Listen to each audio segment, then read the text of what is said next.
hasta el piano. Sí, bueno, son unas palabras para presentar la charla de Pedro Rodríguez Inciarte, que el día de hoy además será recordado de todo el verano por la charla y por ser el único día de sol del verano. Y al nos presentar a Pedro, yo suelo decir que estas cosas que viene uno aquí, que resultan tan sencillas y parecen tan fáciles, luego depende de las voluntades. Las voluntades de los de Carmen, sobre todo, de promover este evento y de la gente que le ha ayudado. La voluntad de Pedro de venir a un día como hoy y la de toda su familia a charlar aquí entre una charla que parece de amigos. Y luego la voluntad de los asistentes que también no habéis dudado en solicitar para apuntaros ya los primeros días a esta charla. Luego comentar a modo de anécdota que Carmen ha escrito un libro de novela histórica, Los amores del rey Casto, sobre Alfonso II el Casto, que seguro que saldrá a colación. Y sin más, Carmen. Muy bien, muchas gracias, Juan. Habla más alto, Carmen, sí. Yo creo que sí, ¿no? Como os decía, esta actividad la iniciamos el año pasado, justamente con Toño Anca, que acaba de llegar ahora, porque queríamos aprovechar el casino y tener encuentros culturales en el verano. Este año nos han confirmado que la cultura llama al sol, con lo cual yo creo que a lo mejor es bueno organizar muchos encuentros culturales a última hora para que tengamos un verano muy soleado. ¿Por qué hemos elegido este tema? Hemos elegido este tema porque en estas tertulias queremos también aprovechar las personas que tienen algo que contar, que tienen temas de interés y que bien viven en Llanes o que vienen a Llanes, como es el caso de Pedro, ¿no? Con sus raíces aquí en la tierra. Y estamos en un año jacobeo, en un año en el que me gusta decir que si la Coca-Cola es la primera marca mundial, la segunda marca mundial es el Camino de Santiago. Y el Camino de Santiago, es verdad que todo el mundo peregrina a Santiago, pero empezó en Oviedo. Y quien empezó el Camino de Santiago es Alfonso II el Casto. Y qué mejor que traer a colación el tema de Asturias, el reino de Asturias, el reinado de Alfonso y el inicio del jacobeo, ¿no? Por decirlo de algún modo, con el primer viaje que hizo Alfonso a Santiago de Compostela. ¿Qué sucede? Que tenemos a un personaje de excepción para hablar de este tema, que es Pedro... No, yo creo que el personaje era Alfonso Rodríguez Inciarte. Bueno, vale. Porque Pedro Rodríguez Inciarte, quiero que nos lo cuente, que sea de las primeras preguntas que me respondas, Pedro. Es un estudioso de Alfonso II el Casto. Bueno. ¿Por qué? Bueno, estudioso. Yo empecé, lo primero es que estudié en el Instituto de Oviedo, en el Alfonso II, lo cual pues ya empieza a marcar, ¿no? Y luego llevaba aquí yo veraneando bastante tiempo en Llanes y viniendo mucho, y Asturias, y me siento muy asturiano, aunque nací en San Sebastián, pero resulta que luego yo recibía gente, hice venir aquí a unos compañeros montañeros del grupo de ingenieros de caminos y me pareció obligado que tenía que contarles pues qué es Asturias, qué es Llanes, qué es la fauna, la geología y también la historia, ¿no? Y entonces pensé que yo tenía una gran ignorancia, al menos del reino de Asturias. Y dije, bueno, voy a empezar a prepararme un poco para contar a mis visitas, a mis amigos, un poco de esto porque es un poco vergonzoso no saberlo y que la gente que viene aquí a veranear no venga solo a baños, sino también pensar que esta es una villa pues, de gran historia y que Asturias pues, es desde luego el corazón de España, más en estos tiempos tan convulsos, ¿no? Y bueno, y entonces yo tenía una idea del reinado de Asturias como algo de unos tíos que tiraban unas rocas en Covadonga, una cosa romántica, pero poco a poco, cuando fui leyendo, y sobre todo cuando caí en el personaje de Alfonso II, vi que era un estadista de fuste para la época.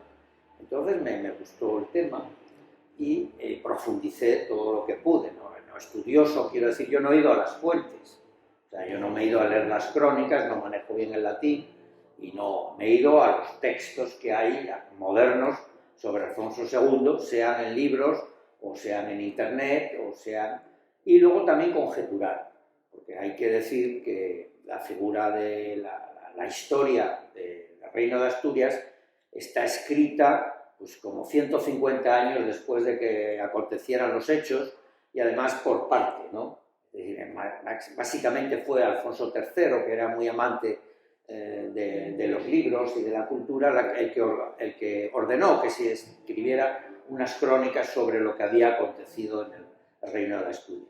Entonces, claro, los cronistas, pues evidentemente arrimaban un poco a la ascua de la sardina de la familia de Alfonso el Magno, que era cántabro, ¿no? Lo cual luego ya entraremos para ver ciertas disquisiciones y cosas que a mí no me encajan muy bien con los cronistas. Por otro lado están los cronistas árabes, que digamos ya estos eran más independientes, porque estos no tenían, y además son cronistas incluso mozárabes de los años más recientes que los cronistas, digamos, cristianos, ¿no?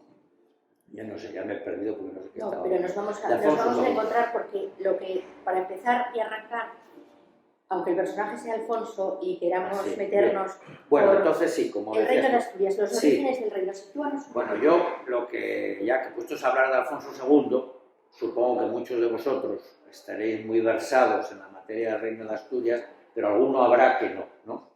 Y entonces pues quería un poco hablar del contexto histórico de la figura, ¿no? Y un poco del Reino de Asturias. Yo me remonto un poco, por un lado, al reino visigodo, ya a las épocas anteriores no vamos a hablar, sobre todo, ya os acordaréis de aquello oscuro y tormentoso se presentaba el reinado de Vitiza. Bueno, pues Vitiza fue un rey previo a don Rodrigo, pues que tenía una vida disoluta y permitió que el matrimonio de los obispos y de los clérigos, y en fin, que se le nombró a su hijo, o quiso nombrar a su hijo Agila como rey sucesor. El caso es que se revolvieron contra él y vino don Rodrigo a reinar en España. Entonces los partidarios de Vitiza, que no se quedaron conformes con aquella situación, pues recurrieron ¿a quiénes? Pues a la potencia emergente en aquel momento, que eran pues, los musulmanes. Los musulmanes, pues hay que recordar un poco, yo he traído aquí unas fechas que voy a mirar para no equivocarme, porque ya en tiempos de Bamba, en el año 672, habían intentado entrar en España los musulmanes o los árabes, no sé realmente cómo, más bien musulmanes, ¿no? Sería más correcto decir, árabes y bereberes, yemeníes y sirios. Porque, bueno, remontándonos a Mahoma, de las fechas de 570 a 632, pues a partir de ahí se empieza a extender toda la dominación musulmana pues por el norte de África y con gran rapidez llega, conquista todo el Magreb y están allá al otro lado del estrecho, ¿no? Pero de todas maneras había en Hispania estaba el reino visigodo, que era muy fuerte, muy militar y muy bien organizado. ¿Pero qué ocurrió? Pues tuvo esa gran división en el reino visigodo. Por un lado los partidarios de Vitiza y por otro los de don Rodrigo.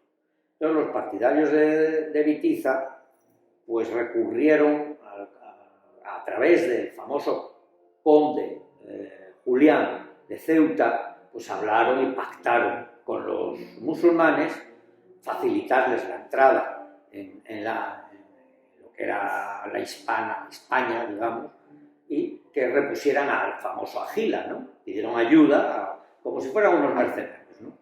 Bueno, pues lo pactaron y así fue, ¿no?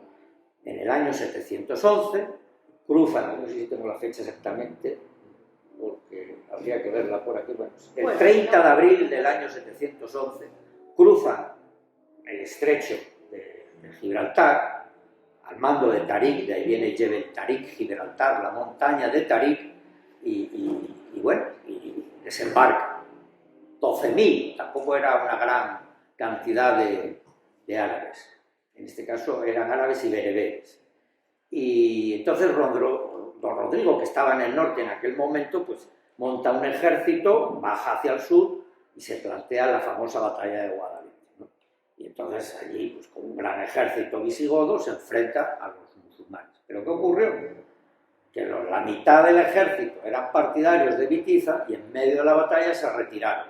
Claro, quedó los flancos desguarnecidos del ejército visigodo y lo destrozaron. El propio don Rodrigo parece ser que falleció allí en aquel combate y bueno, y entonces pues los musulmanes pues siguieron, como eran, digamos, apoyaban a la facción visigoda, teóricamente eran como unos mercenarios que le ayudaban, pues fueron allí a Córdoba y Toledo, ocuparon todo aquello, y el tal Agila, que debía ser un tío un poco bobo, pues fue allí a que le dieran la corona. Entonces el jefe musulmán, que sería el Mufa, le dijo que fuera a Damasco a reclamarla, porque claro, ellos no podían tomar esas decisiones. Y el caso es que se fue a Damasco, y allí lo estuvieron entreteniendo, y claro, no le hicieron ni caso, le debían estar mareando, y mientras tanto los otros iban tomando posiciones en lo que era la España visigoda. A todas estas, los partidarios, aquí es que viene la historia, de don Rodrigo, se marcharon, huyeron, y se fueron básicamente a la zona de Narbona, que era lo que era la Septimania, que era la zona del sur de Francia, el sudeste de Francia y el nordeste de España, allí. Menos algunos, entre ellos el famoso don Pelayo, que se refugiaron en Asturias, ¿no? En concreto dicen que en la zona de Asturias. Don Pelayo, bueno, yo creo que hablasteis el año pasado de don Pelayo, no voy a ver, el espatario era el que podía tener la espada desnuda en la antecámara del rey para protegerlo de don Rodrigo, pues bueno, vino aquí y aquí empezó un poco la historia de la Reconquista. Mientras tanto y no, digamos que los musulmanes ocuparon y van ocupando, pero fue una ocupación no muy militar, porque iban pactando con los sucesivos gobernadores ya visigóticos el mantener, que les pagaran un vasallaje, un tributo y demás. Hay que decir que los musulmanes no daban tierras a sus soldados para evitar que se abocenaran y se quedaran en su sitio, un poco para que la yihad prosperara, pues sí, llevaban botín, pero no les daban tierras, ¿no? Y esto es lo que hizo que tan rápidamente prosperara el movimiento musulmán, como ha ocurrido ahora con los afganos de Afganistán, ¿no? Entonces ya estamos en que aquí llega don Pelayo y que están los musulmanes ya en Córdoba y en Toledo. Entonces don Pelayo, que ahí es la cuestión, ya habréis hablado de él, que si dicen que si era de Cosgaya, que si era asturiano, yo pienso que debería ser asturiano porque si venía aquí, pues no sé, mientras todos los demás habían ido a Narbona, sería porque tenía aquí raíces, ¿no? Y bueno, pues organizó un grupo.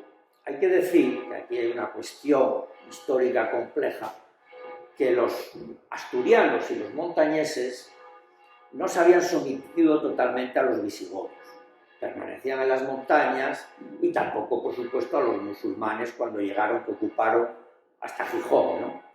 Y bueno, entonces debió ser un grupo de gente que tendría aquí sus tierras, Pelayo, y siervos que trabajaban las tierras, y gente militar, y algunos visigodos que crearon pues un núcleo, no tanto, entiendo yo, de resistencia como un modus vivendi, ¿no? Aquí, porque se conocen, luego hay historias de Pelayo, que eso ya no, porque si no estaríamos aquí hasta mañana hablando. Bueno, mandan un contingente, un destacamento árabe a aquel tío que era, supongo que además los propios visigodos le dirían hay que buscar a ese que era de los de don Rodrigo, ¿no? Bueno, que vinieron también con el obispo de Opas, dicen, en la batalla de Covadonga, que le convina rendirse, y nada, pues, y son derrotados el destacamento ese y dispersados. Pero bueno, el caso es que aquí es el comienzo del nacimiento del Reino de Asturias. que más que reino debían ser unos territorios de un dominio más bien casi mercantil, digamos, o un poco feudal, ¿no? Con siervos y demás que trabajaban y gente armada. Bueno, entonces, por ya ir ya a lo que nos ocupa de don Pelayo tuvo una hija, un hijo y una hija. Fabila, voy a dar un poco las fechas para fijarnos, hemos dicho 711, llegada de los musulmanes. Bueno, la batalla de Covadonga, bueno, 718 es cuando se dice que Pelayo organiza un poco una especie de condado, llamémoslo, o zona de resistencia y una cierta independencia. Muy poco numerosa, porque hay que suponer que los cántabros y los astures estarían en la montaña y tampoco deberían querer seguir mucho a un visigodo contra el cual habían estado luchando continuamente. Bien, es verdad que los árabes, como exigían tributo a los que por aquí estaban, pues probablemente lo exigiera y creara un grupo de gente afecta a su persona. Bueno, en caso tuvo el hijo Fabila y una hija Hermesinda, ¿no? Entonces, bueno, el caso es que se muere Pelayo, vamos a ver la fecha para no... Y hablo del año 737, y vosotros diréis, ¿y cómo es que aquello se mantuvo aquí en Asturias y que los musulmanes no acabaron con aquella resistencia?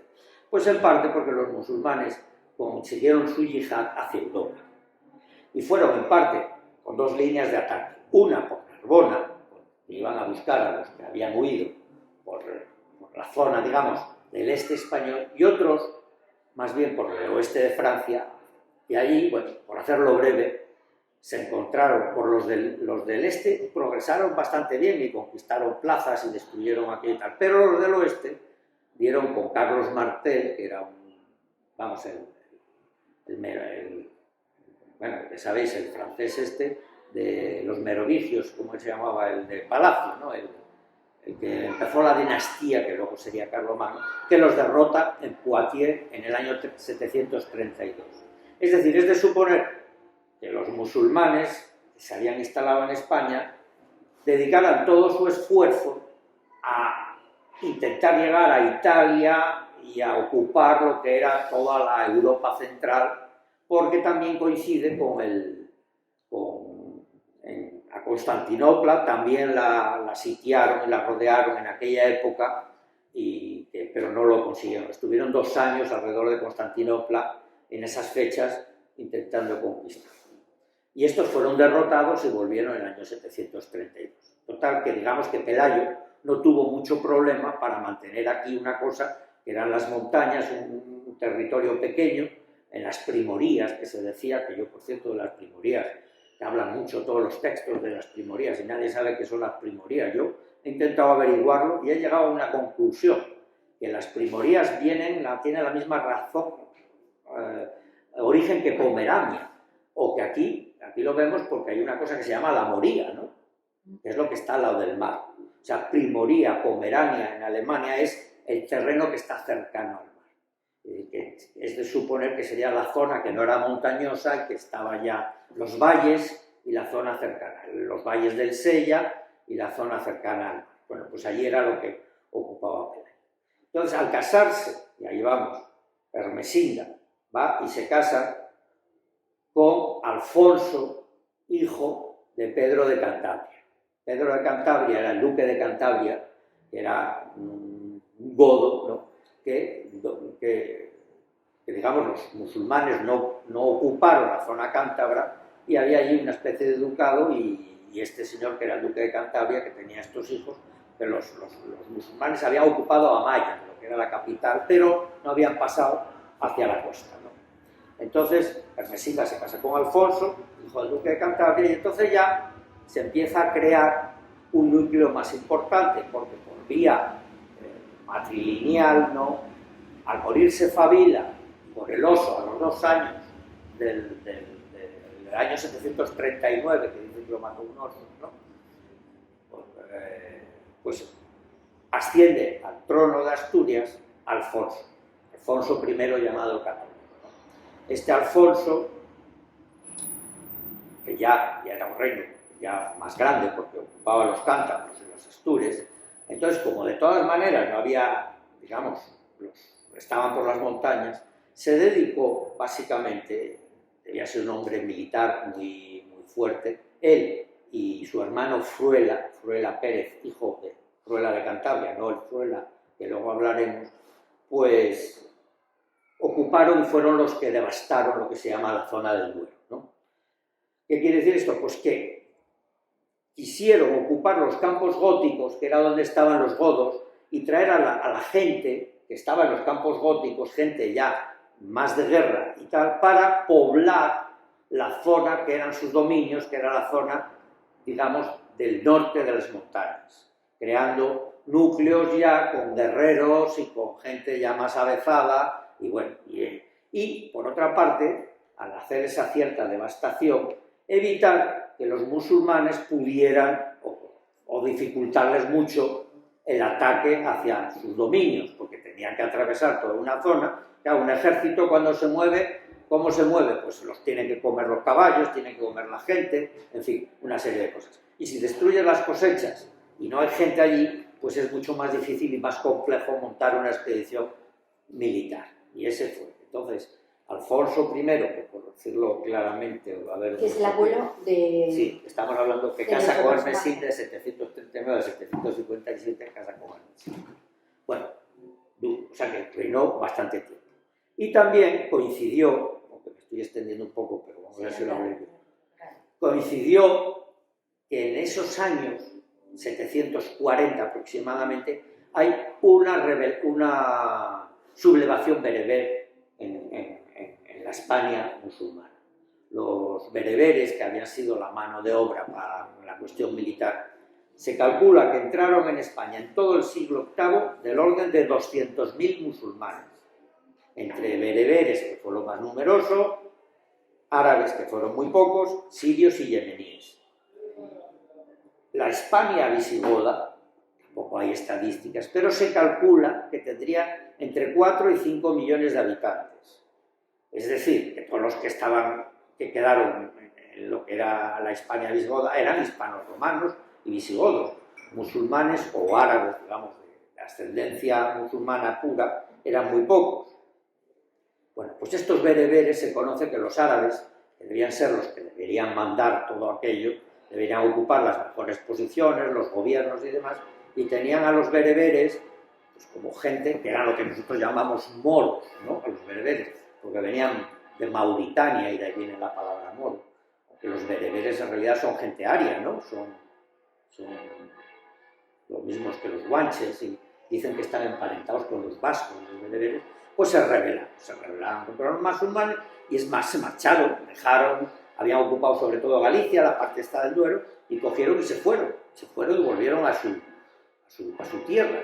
Y entonces, claro, Alfonso pudo acampar a sus anchas por toda aquella zona y, digamos, aumentar el reino del incipiente reino de Asturias.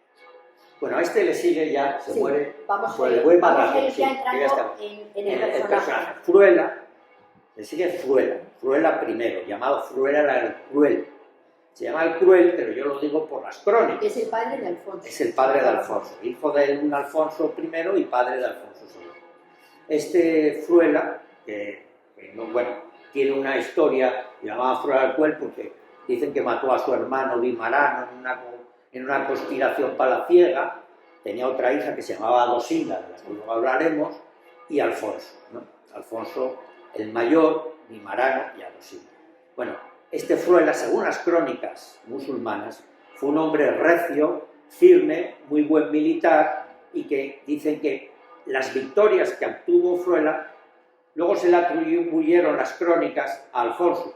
Primero, ¿por qué? Porque a Fruela lo matan, entiendo que los cántabros.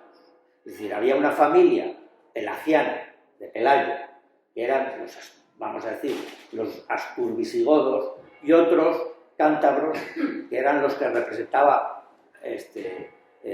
Pedro, duque de Cantabria, y Alfonso, y Fruela Pérez, hijo de Pedro, el militar que acompañaba a Alfonso en esas campañas. Pero el otro Fruela, el hijo de Alfonso, padre a su vez de Alfonso II, es el que en realidad creo yo que fue el que organizó ya más, le dio más forma al rey. ¿Por qué? Porque en parte hizo una campaña fuerte contra los vascos y allí fue donde precisamente, como pacto de sangre, conoció a una muchachilla, dicen las crónicas estas, silense y tal, pero en realidad debía ser una de alcurnia vasca, Munia, y se casa con ella, que es la madre de Alfonso II. Que todo esto tiene interés para hablar luego de Alfonso II y sus antecesores.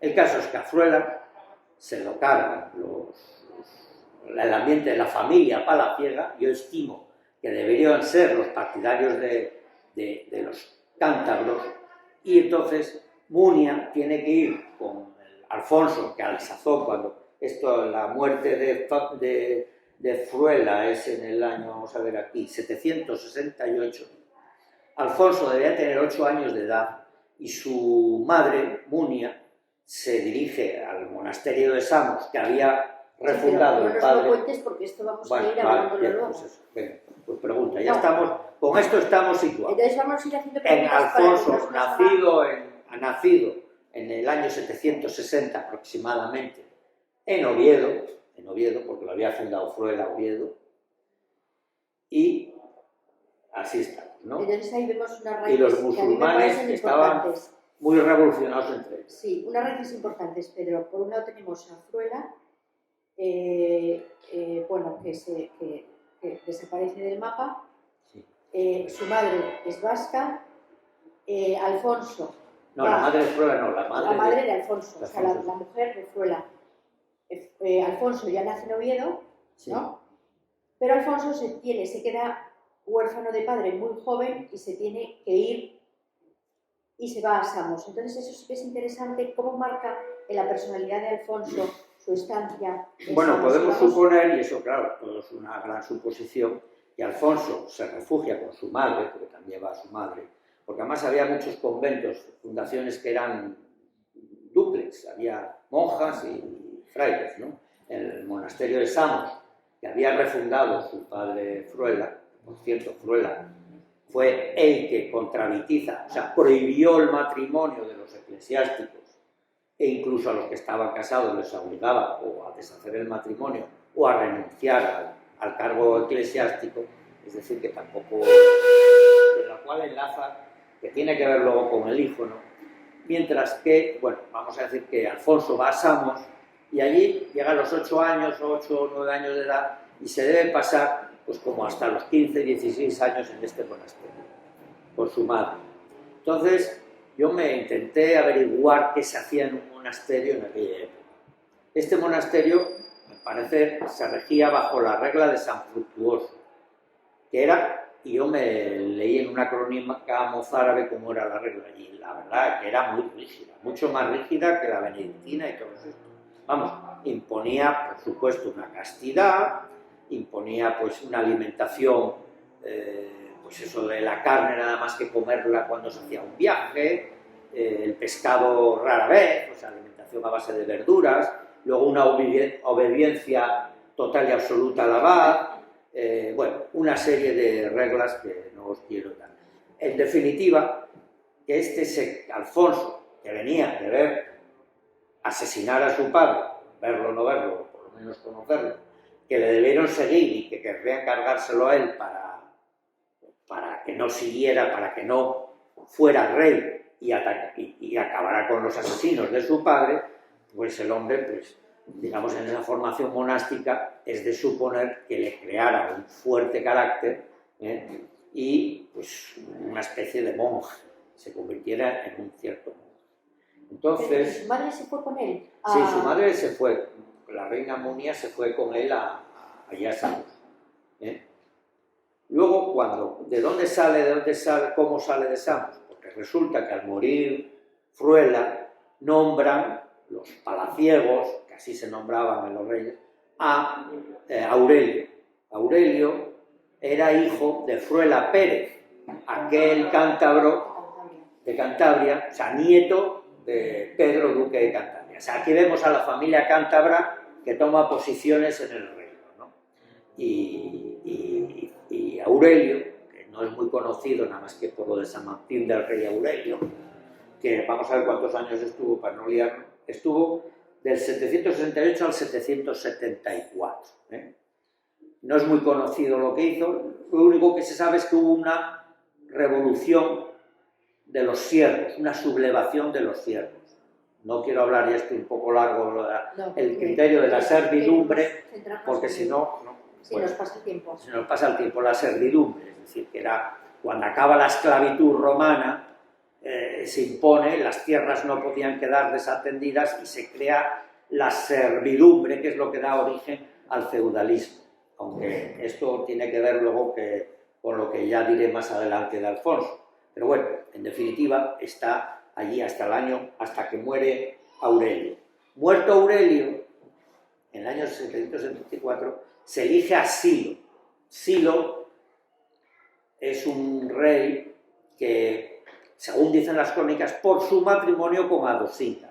Es decir, Silo se casó con la tía de Alfonso II.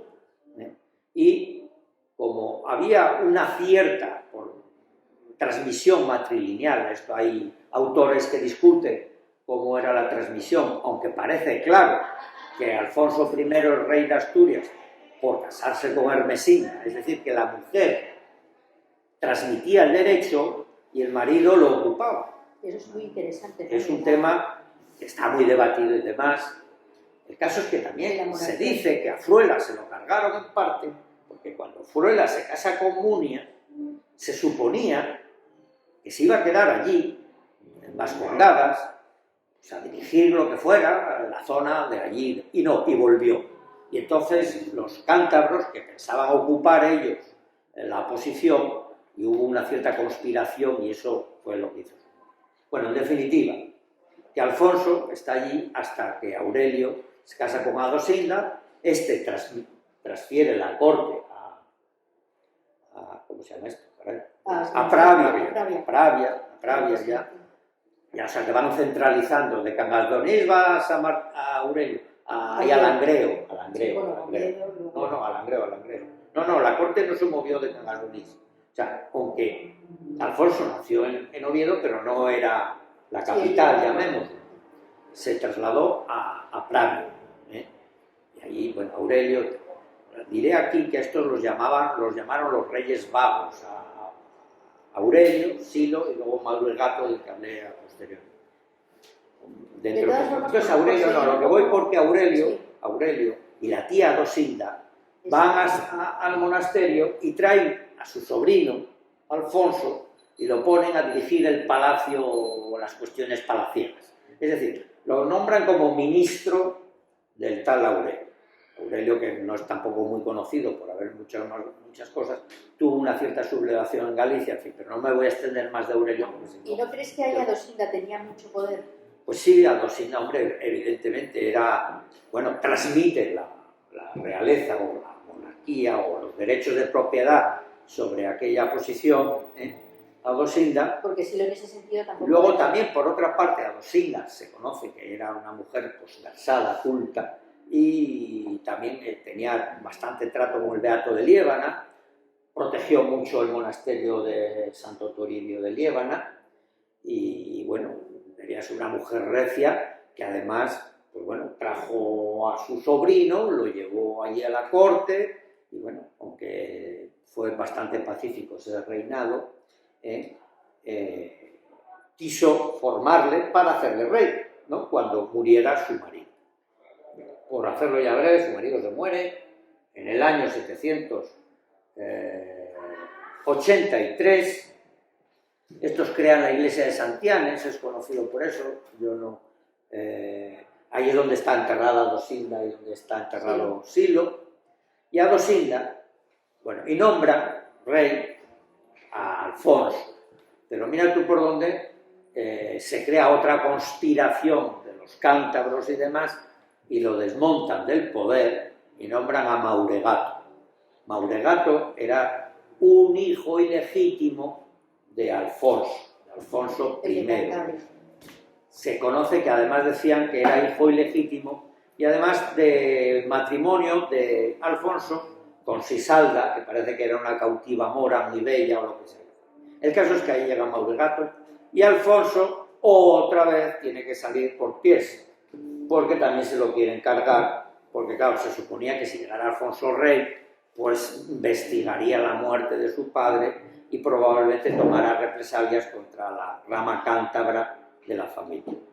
¿Y dónde se va? ¿Qué hace? Pues se va a refugiar a la zona de Vascongadas, donde era su madre, aunque ya no va con la madre porque creo que la madre falleció en este ínterin, la tal Reina Muña. Y va allí y se establece allí en Vascongadas. Entonces viene el reino de Mauregato. Mauregato es conocido por lo del tributo de las 100 doncellas famoso, que dicen que, bueno, en fin.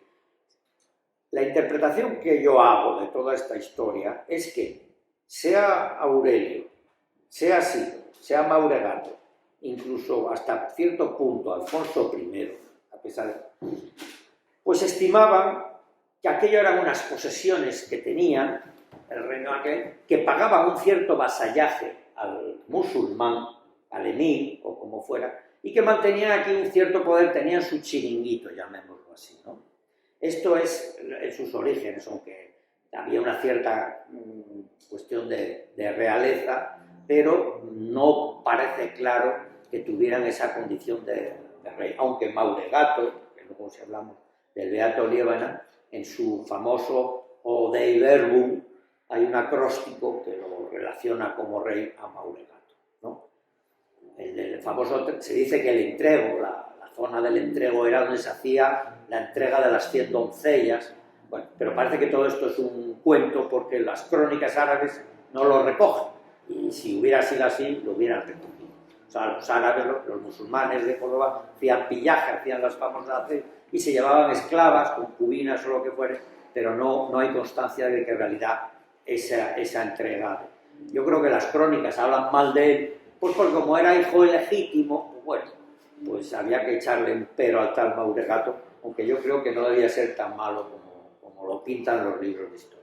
Pero ya tenemos las raíces ahí de nuestro personaje, ¿no? De Alfonso. Ahora ya estamos con Alfonso, Que había una cosa que me llamó la atención de Alfonso cuando me empecé a conocerle, que es que en aquella época, estamos pues en el siglo IX, octavo, finales del octavo.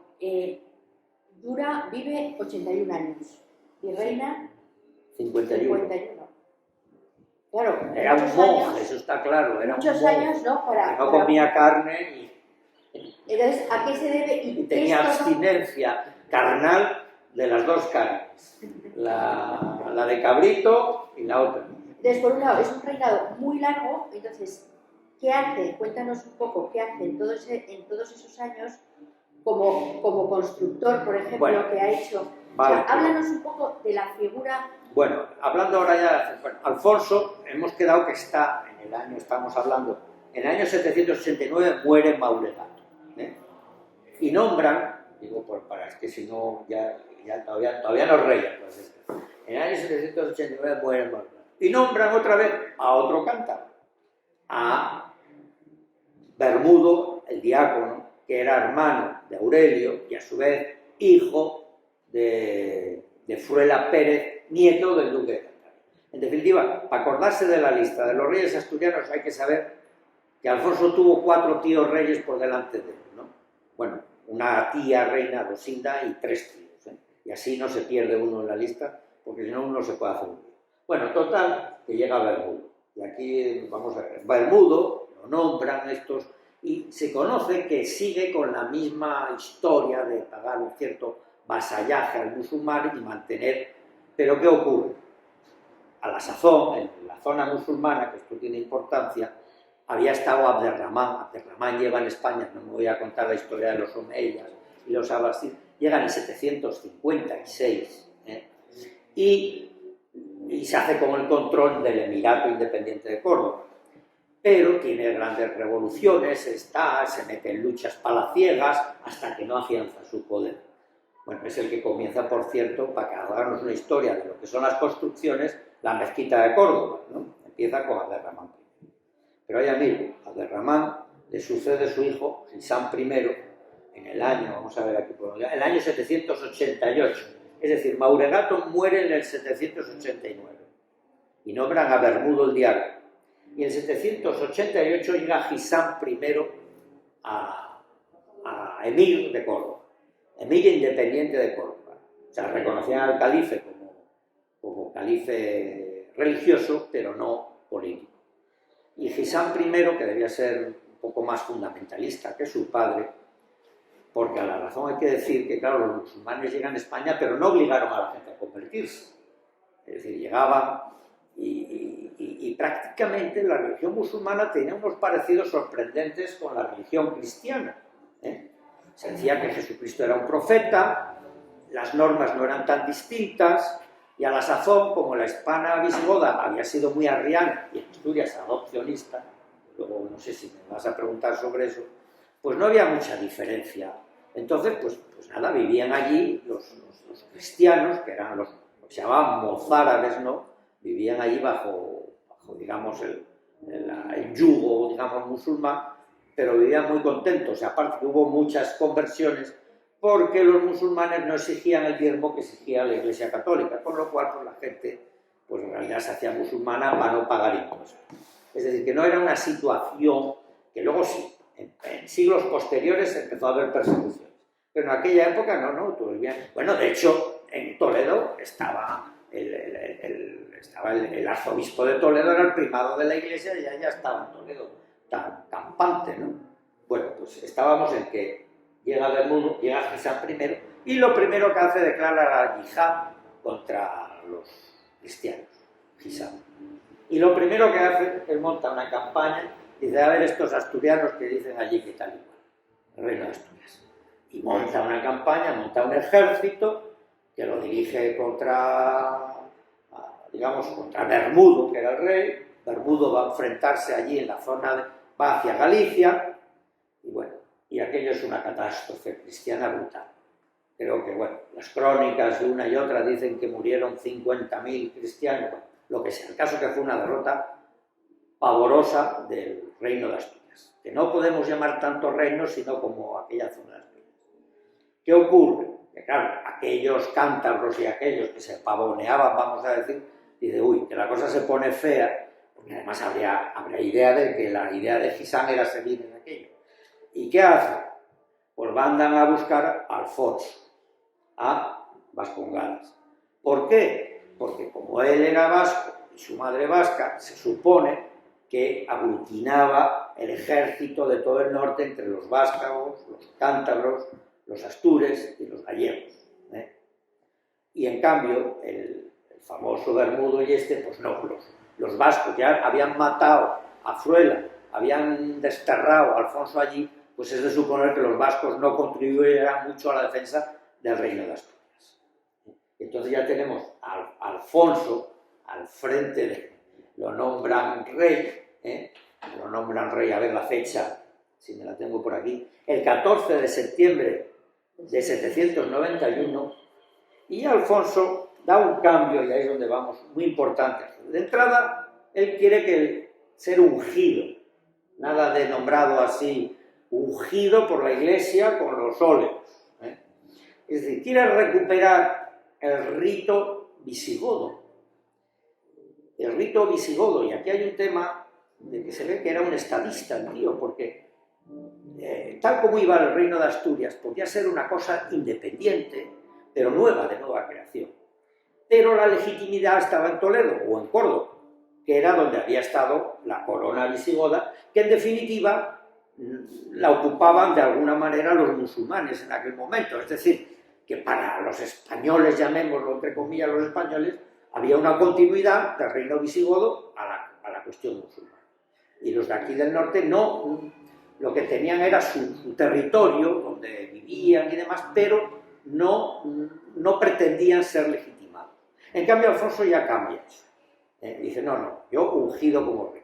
Y crea todo el rito godo, introduce, porque él estima que España, y ahí es donde vamos a hablar de Vitiza, España, o los reyes visigodos, ofendieron a Dios gravemente y Tiza, y con luchas, y además no da nombre, sino los reyes godos, y Dios nos castigó y nos mandó a los musulmanes. Es decir, y hay una interpretación, y él quiere recuperar, él no habla de reconquista, sino de reconstrucción o de la reconquista es una palabra muy moderna, restauración, me salía la restauración del orden gótico, bajo en el año 791.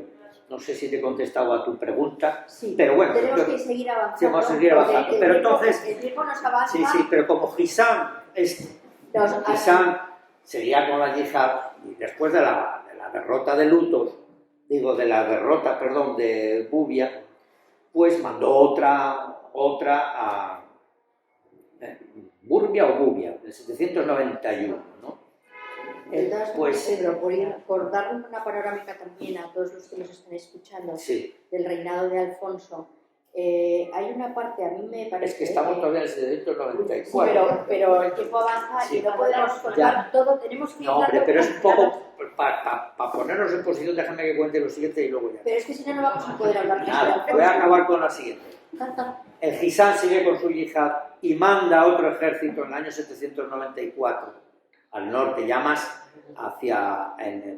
que entra por el puerto de Mesa, porque manda dos expediciones, una, porque solían hacer dos expediciones, pero la de Luto, por el puerto de Mesa, y bueno, entran como Pedro por su casa, y allí Alfonso les estaba esperando por los vascos, todo su ejército, pero les deja entrar, llegan a Oviedo, destruyen Oviedo y tal, y vuelven muy contentos con todo el botín, y en Lutos, que dicen que es allí abajo del puerto de Mesa, los que seáis de la zona lo conoceréis, pues les acosa, les hace una emboscada y, bueno, y organiza allí una matanza de moros espantosa, ¿no?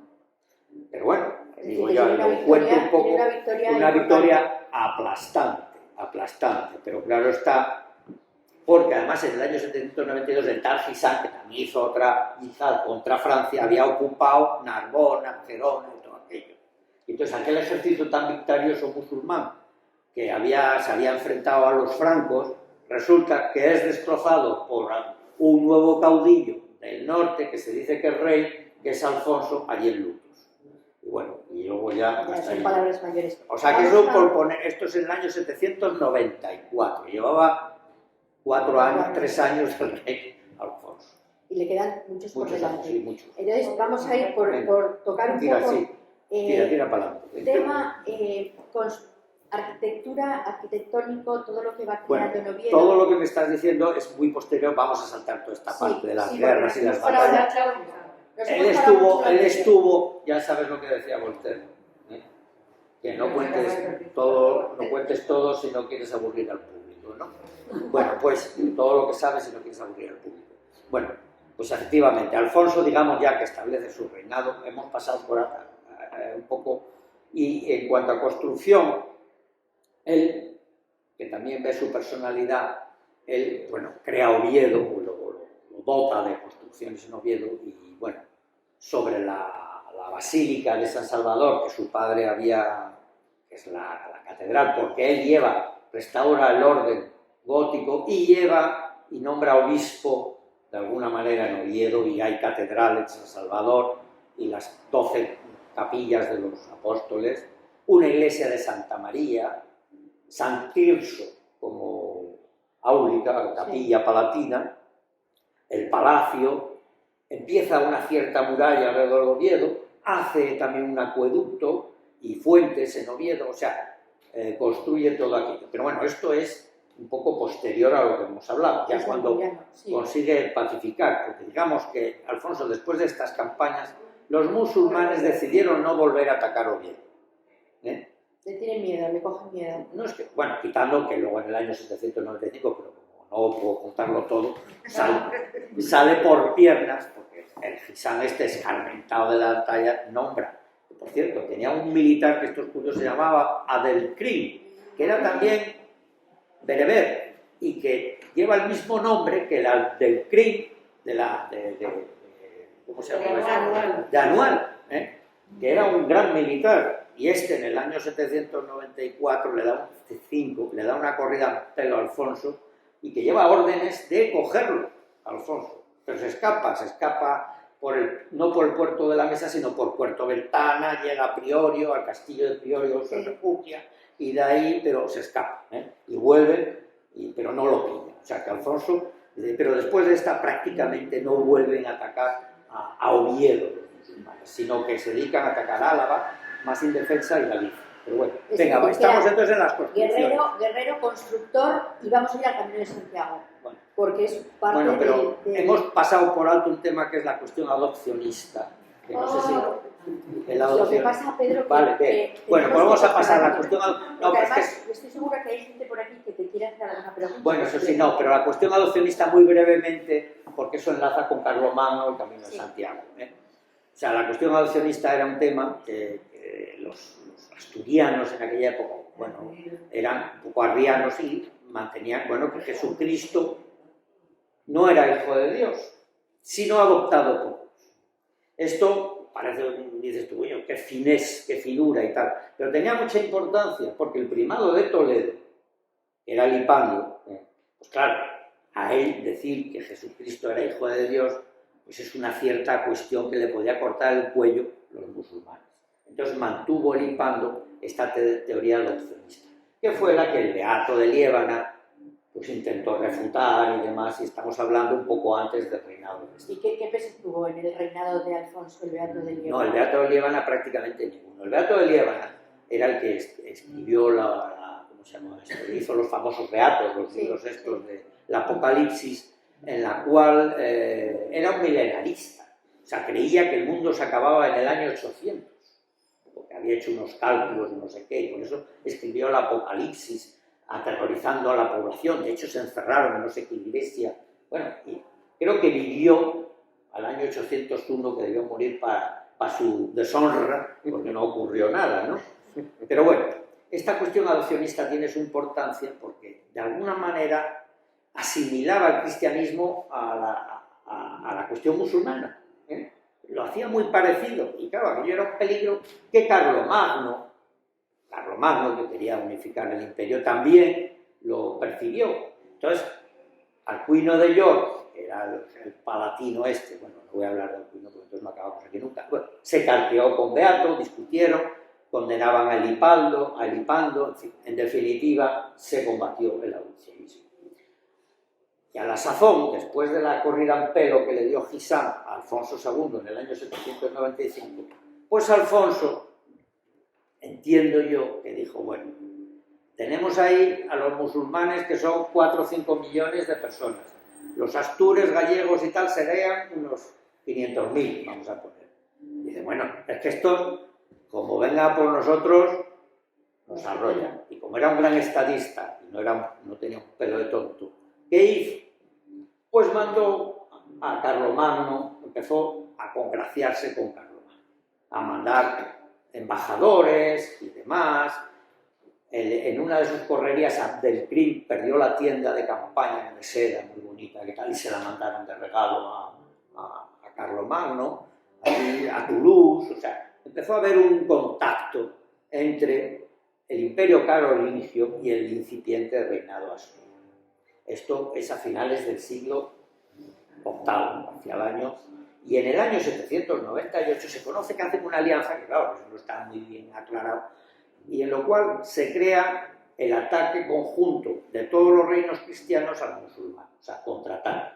En ese momento que estaba el Gisán ahí encorazinado con su guerra santa, va, y Alfonso llega, que la cosa tiene castañas, hasta Lisboa, que está a 800 kilómetros de aquí, atravesando todo el desierto del Duero y todo aquello, y llega a Lisboa, conquista, saquea Lisboa y trae un botín, y le manda a Carlomagno, ya no a Toulouse, sino más al norte, no me acuerdo dónde, le manda como regalo 7 musulmanes con sus lorigas y sus 7 caballos, como prueba de... Vamos, el poderío de Alfonso. Hay quien dice que si era vasallaje, que era un regalo que le hacían. En fin, en definitiva, él intenta el respeto de Carlomagno y el apoyo a la causa de... Bueno, y que luego se establecen como relaciones, ciertas relaciones con el exterior, ¿no? Esas son Asturias esas era relaciones. un reino muy Asturias pequeño. era un reino muy pequeño y ahí establece esas relaciones con Cataluña. De hecho, circuló en Asturias la libra carolingia, la libra de plata que hizo el Alcuino de York, que era un gran economista, y creó como monetarista, creó la libra carolingia para que no había oro en la época, no podían acuñar, y entonces lo dijo, tate la plata, y la libra, que luego es la libra esterlina inglesa, quedó, o sea que, bueno, pero de Carlomagno no vamos a hablar, porque la cosa va mucho. De todas maneras, como he dicho, Carlomagno, él no sé si lo admiraba o no, yo creo que no tanto a Carlomagno, porque tenía concubinas y Carlomagno no llevaba una vida muy ordenada, que digamos. Digo un poco para recordar, Carlomagno fue coronado emperador en la Navidad del año 800 por Inocencio III. Y estamos justo en la conquista de Lisboa, la toma de Lisboa. Esas son las relaciones. Porque lo que estamos hablando de la creación de Oviedo y de la cultura de Alfonso II es posterior de todos estos hechos bélicos que no pararon a lo largo de toda su carrera, porque el hombre, bueno, yo ya hablando de la personalidad, yo creo que era un monje. Él mandó labrar la cruz paté, la famosa cruz de los ángeles, que todos conoceréis, que se parece mucho a la cruz visigoda del tesoro de Guarrazar, pero que curiosamente es la misma que llevaron luego después los templarios, en rojo, la cruz de 8 puntas de brazos iguales, y luego los caballeros teutónicos. Es decir, que yo lo vislumbro a Alfonso como un monje, casi como un templario, un caballero templario, pues de grandes virtudes, de gran fortaleza, y esa es la cuestión. Entonces, eso encaja con lo de Santiago. Entonces, de alguna manera, los musulmanes tenían la Meca, iban allí a tal, y él quería fortalecer, y por otro lado, estaban con este de Aquisgrán, con Carlomagno, relaciones. Entonces yo creo que debió decir, bueno, vamos a ver qué hago yo aquí para darme y para fortalecer el reino y crear algo importante. Entonces cuando viene el tema en el año 813, para fijar las fechas, cuando aparece el famoso monje Pelayo, que ve unas luces y tal, y rápidamente se dice que allí es el sepulcro de Santiago y se crea pues una pequeña basílica y empieza a haber un cierto culto y tal. Aunque y va Alfonso como primer peregrino en el año 813 allá a Santiago. Si bien las peregrinaciones no empiezan hasta por un periodo muy posterior, por lo menos hasta 850 no hay constancia de ningún peregrino. Bueno, pero él fue el primer primero, sí. Creó eso. La verdad se ha dicho que después de Alfonso y que es todo el reino de Asturias se fortalece, queda ya muy fuerte, ya con el reino de León y demás, y hay que esperar a Almanzor, hacia el año 1000, digamos, para fijar las fechas, cuando Almanzor llega y entra por todo el norte, arrasa Santiago, se lleva las campanas a morros de cristianos hasta Córdoba, en fin. Es decir, que se crea con Alfonso y el incipiente reino Astur una cosa ya muy fuerte que por lo menos dura 200 años hasta Almanzor. Bueno, y de hecho sigue el reinado hasta nuestros días, porque aunque, bueno, es que ya es muy tarde y nos estamos alargando un poco mucho. A mí me gustaría dar un paso al público si alguien quiere preguntar algo y si no... No, lo único que decir por acabar, una cosa importante es que yo creo que Alfonso era prudente. Que hizo la cruz patada, hizo también una Biblia nicónica, la Biblia de Danilo, con mucha cruz de esta patada.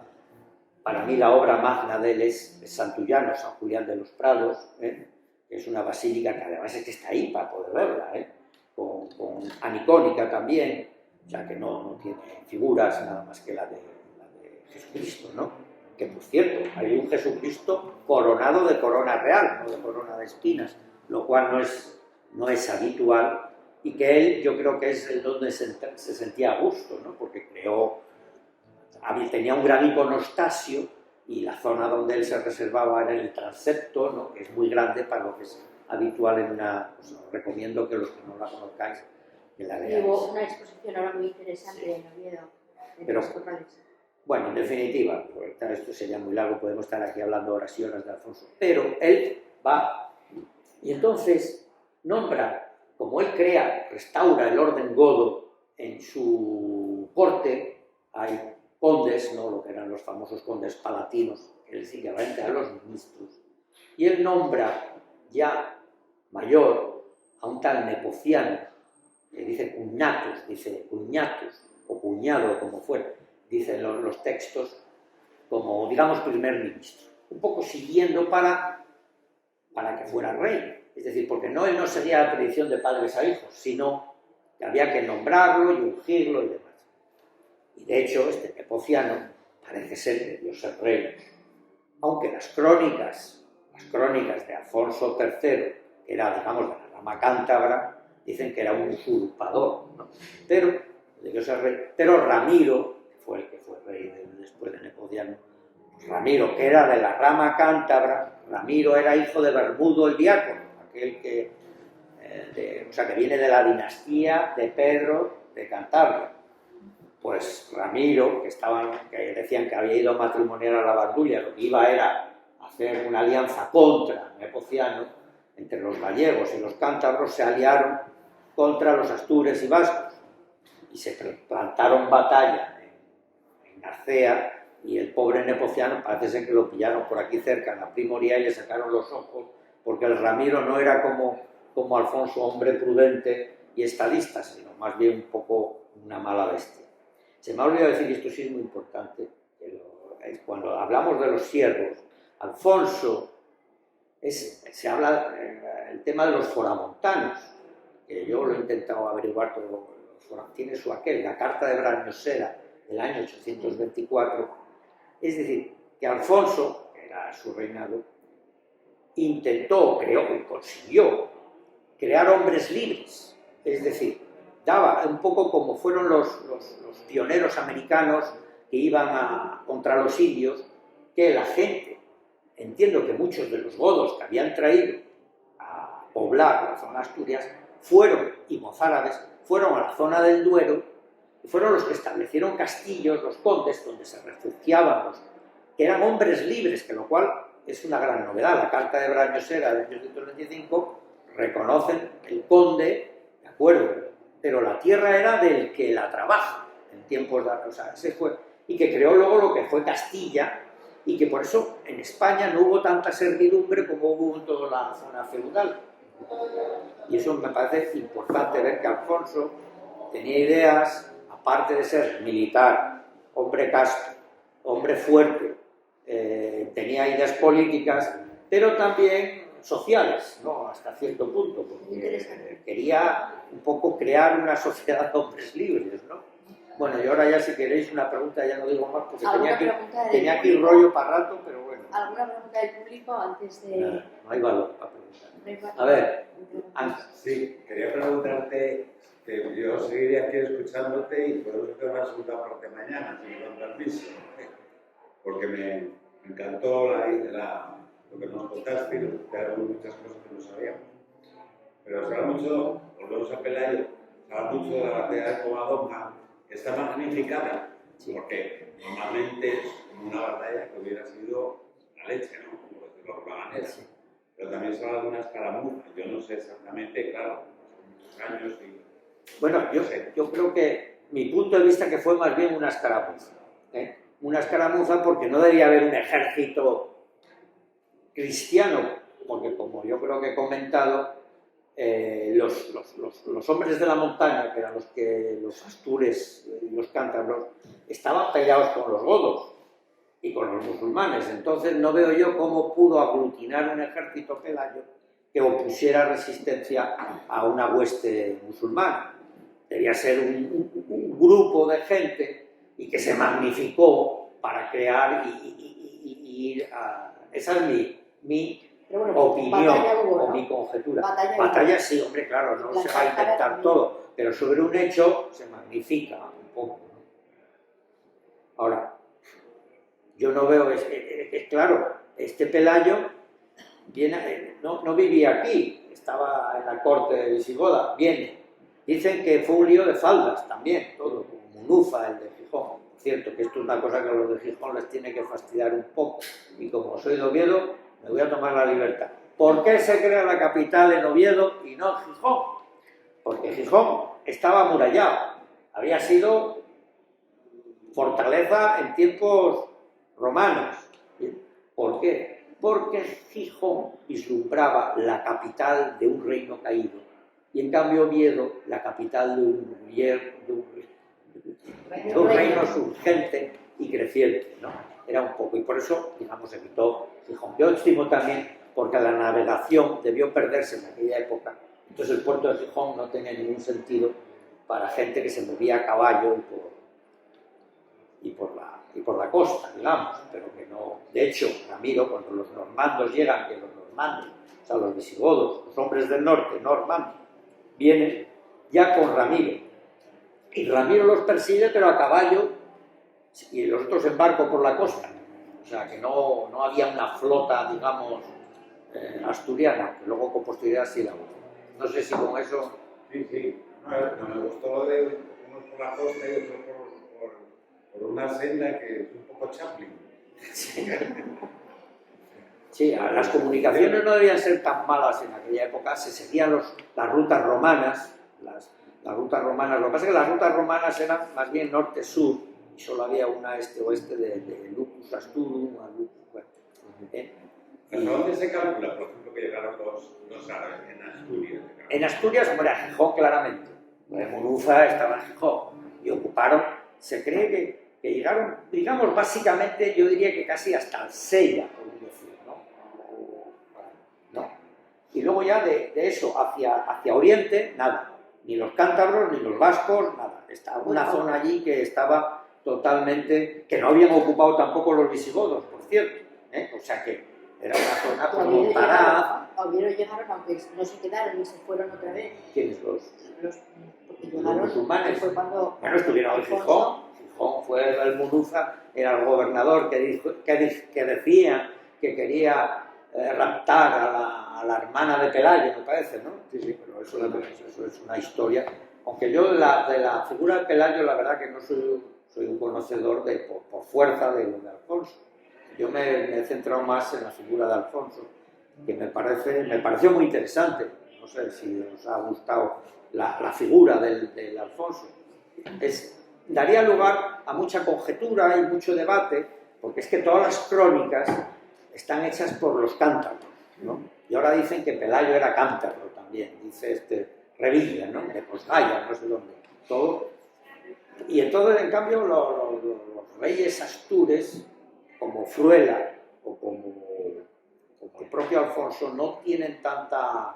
De hecho, el testamento de Alfonso, el testamento famoso donde habla de Tioda, el testamento no es un testamento político, es una donación que él hace en San Salvador en el año 812, que firma mucha gente, es un texto muy conocido. Ahí dice que los visigodos acabaron con España y tal, o sea, habla de España, ya tenía un sentido patriótico de nación, ¿eh? Pues ahí, ya lo dije, me estoy repitiendo, ¿no? Que menciona a su abuela, Ermesinda, pero al tal Alfonso aquel, o sea, había una guerrilla allí soterrada entre los cántabros y los asturianos, que yo creo que no se resolvió, lo que pasa es que luego ya con el paso del tiempo, pues Ramiro quedó rey y luego ya los sucesivos reyes que luego se trasladan a León y que ya han llegado hasta la princesa Leonor, ¿no? Actualmente. Bueno, Pedro, muchas gracias por... No, si queréis alguna, yo creo que veo que la gente... A ver, Manuel, tú que estás ahí mirando en internet, a ver si... mirando las fechas. Mirando las fechas. ¿Alguna pregunta más? Voy a decir unas cosas muy pequeñas. Bueno, en primer lugar, enhorabuena porque efectivamente estuvo muy interesante la conferencia. O sea, tú le das más carta y le das más valor a las crónicas árabes que a las cántabras, que a las cristianas. No es que le den más valor, pero las crónicas árabes eran más asépticas. Ya, pero estaban contaminadas por ser el enemigo, ¿no? Sí, pero bueno, pero todos eran enemigos. Ya. En cambio, en el caso de las crónicas cristianas, había unos dentro del mismo bando, había los de tu escuela y los que no eran. Y entonces, claro, para congraciarse, de fuera decían que era el cruel y que Alfonso era el católico. Y vete tú a saber. No es que yo les dé más, pero casi me inclino a creer más las crónicas mozárabes, y mozárabes, no musulmanas, Ya. sino mozárabes. Hay crónicas mozárabes de los cristianos de allí, que claro, ahí había el Hipando, que era el arzobispo de Toledo, se carteaba y subían y bajaban. O sea, no era una guerra con una frontera impermeable, no. O sea, ya con Alfonso empieza la cosa a establecerse y con Ramiro y posterior. Pero hasta entonces, el reino de Asturias eran unas propiedades administradas por unos señores que tenían unos siervos y que yo pienso que hasta pagaban tributo al musulmán. De hecho, hay la revolución de los siervos me parece que te dije, de Aurelio, no, de Silo, y se dice que era porque como había que pagar aquellos tributos, se los sacaban a los siervos para pagarse a los musulmanes, entonces los siervos acabaron hartos de tanto impuesto y tanta historia y se rebelaron. Es decir, que parece que ahí hay... Pero claro, eso no lo iba a decir las crónicas Cristianas. las crónicas oficiales de la época, decir, hombre, mire usted, mi abuelo era un señor que convallaba con los moros. Pues no. De acuerdo. Es curioso que Alfonso reinara tantos años, hubiera tantos años y los anteriores los han ido matando 4 años. Sí. Bueno, de todas maneras le hicieron la cama 3 veces. La primera, el Mauregato, que desmontó. Después, que no lo he dicho, me parece, en el año 802 es depuesto o se retira a Blaña, no está muy claro, y vuelve en el 803. Parece que hubo un año que, no sé si es que él, yo estoy por pensar Ahí que tienes otra conjetura. una ¿no? conjetura que él quiso retirarse ya como había creado todo aquello como monje y volvieron a llamar porque veían que los musulmanes estaban. Y luego cuando se muere, que él designa, digamos, no lo podía designar porque no se designa heredero en aquella época, pero forma a Nepociano como su heredero y se lo cargan, le sacan los ojos y hacen de todo. O sea que, hombre, era hombre, yo entiendo que prudente, pero no era taimado, Alfonso. Yo creo que era una persona confiada en su pureza, en su castidad y en su fuerza y su valentía. Pero tenía sus enemigos, claro, y que debían estar conspirando contra él. Bueno, pero estoy ahí los 50 años. ¿eh? No, coño, 51, es el rey que más ha reinado en España, vaya, Sí. para que no lo sepa.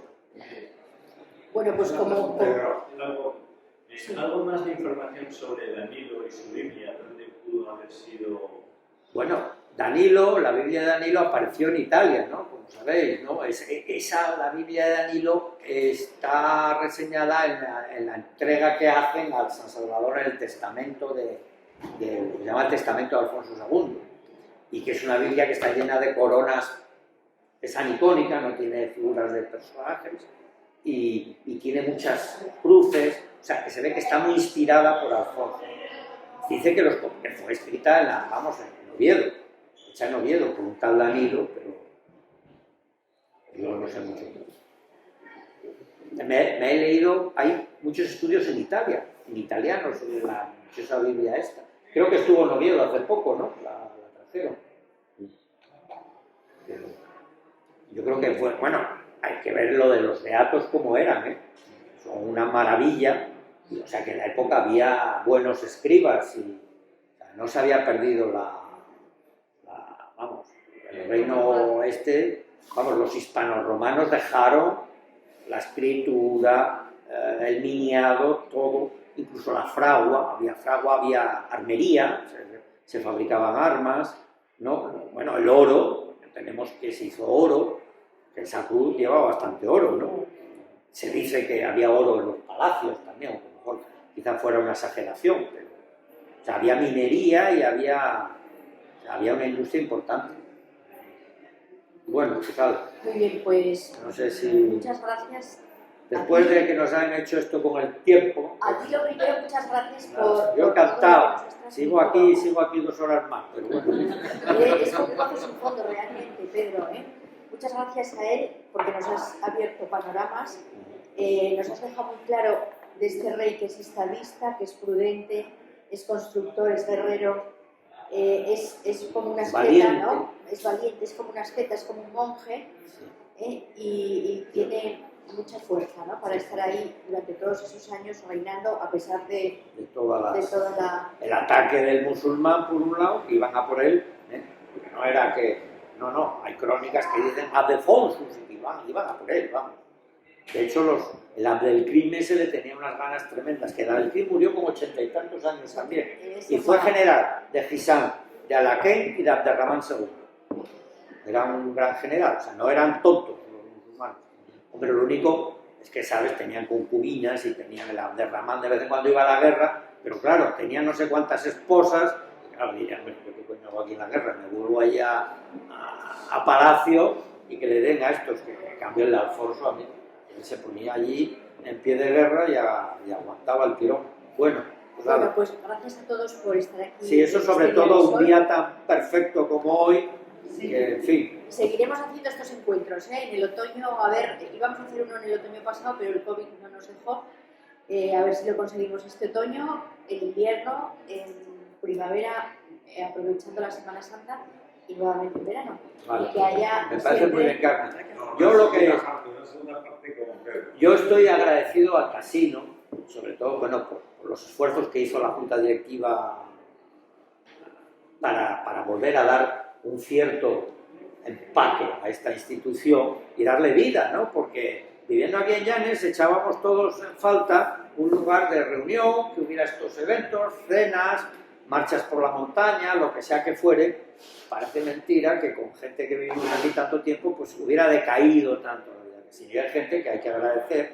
Está aquí María, está aquí Juan, yo no sé si hay más gente de esta junta directiva o los anteriores, que a mí me ilusionó mucho. Yo por eso dije, bueno, pues si puedo contribuir en algo, pues lo hago, y si no, pues no, que sí. Bueno, pues si hay una segunda parte...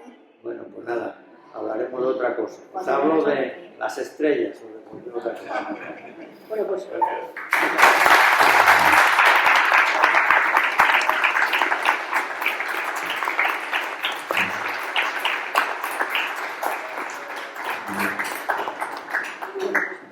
Nada, Carmen. Lo único que me fuiste mucho por los... Ya, sí, es que se me largo. El reino